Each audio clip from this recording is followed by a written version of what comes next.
Hola, voy a hablar sobre la pesquería clandestina del loco. La pesca ilegal no regulada, no reportada es algo que se reconoce como un problema a nivel mundial y Chile no está ajeno a eso. En particular para el loco hay muchos reportes, también hay algunas estimaciones de su magnitud. Nosotros quisimos medir o conocer su magnitud en el 2009 para el Norte Grande, en el 2019 se agregó la tercera y cuarta, quinta región, o sea, de Valparaíso hasta Arica, para lo cual se les consultó directamente a los pescadores caleta por caleta.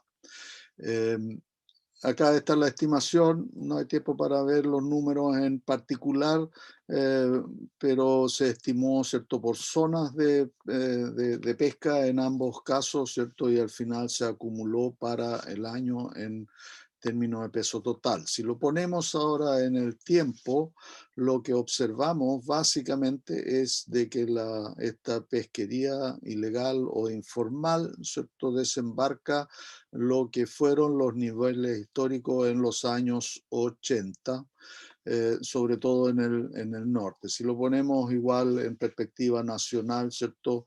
Básicamente recuperamos o mantenemos la misma pesquería que hubo en los años previos a los años 80, que fueron los años supuestamente de crisis.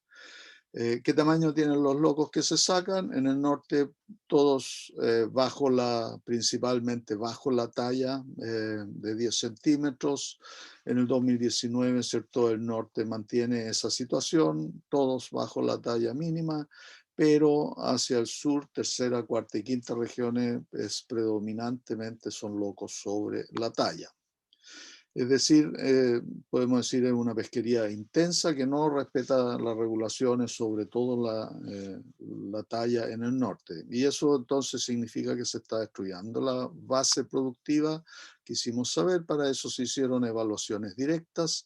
En el 2009 el énfasis o la diferencia fue de que fueron sencillamente sitios al norte y al sur de los lugares en los cuales nos logramos embarcar para ir a hacer los muestreos. En el 2019 fue más dirigido a zonas de pesca. ¿Qué es lo que vemos? Vemos que hay gran variaciones de abundancia a lo largo de la costa, pero sin embargo acá están remarcadas en negro las áreas de manejo. Vemos que las fluctuaciones se mantienen en los mismos rangos de abundancia que tienen las áreas de manejo. O sea, son abundancias habituales para el loco en la zona en que suele vivir. ¿De qué tamaño son los locos en las poblaciones naturales? Vemos que en el norte, grandes, están principalmente bajo la talla de 10 centímetros. Lo mismo en el 2019, ¿cierto? Los sitios en el norte predominan los individuos bajo los 10 centímetros. Sin embargo, hacia el sur, cuarta y quinta región, hay predominancia o cada vez mayor importancia de los individuos sobre la talla.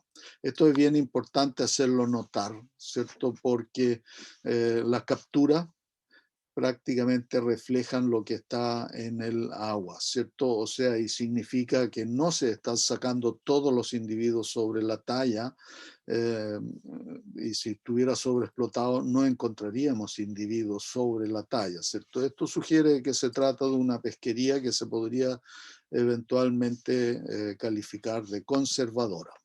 Es decir, se ve un buen equilibrio entre lo que la naturaleza produce y el pescador saca. Y esto ya lleva 20 o 30 años así. Podemos hacer una estimación cuál podría ser el desembarque nacional, pero lo que nos dice es que tenemos dos mundos paralelos: el formal, que es menos importante por nuestra cuantificación, y el informal, ¿cierto?, que aparece bien ajustado y parece ser más importante. Esto contradice nuestro análisis pronóstico de lo dañino que es una pesca ilegal no regulada, no reportada. Y cuesta y molesta tener que reconocer esto. Pero el no reconocerlo y abordarlo tiene implicancias importantes, ¿cierto? O sea, los pescadores han aprendido a que la medida de manejo en realidad es algo de interés para el mundo académico y para la administración. Para ellos no es algo relevante ni algo que tengan que respetar. Y que ellos pueden trabajar sin hacer caso a las regulaciones basadas en conocimiento científico. No sucede lo que el mundo técnico académico pronostica. Y como científico y como técnico nos hacemos poco creíbles y fiables. Y por eso ellos aprendieron, porque necesitan vivir, ¿cierto? Entenderse con la autoridad, entenderse con los científicos, a manejar un doble discurso que es necesario para vivir en paz. O sea, van a los talleres, qué sé yo, participan en las decisiones de manejo, etcétera, con todo, pero en el día a día viven y trabajan como lo han hecho históricamente.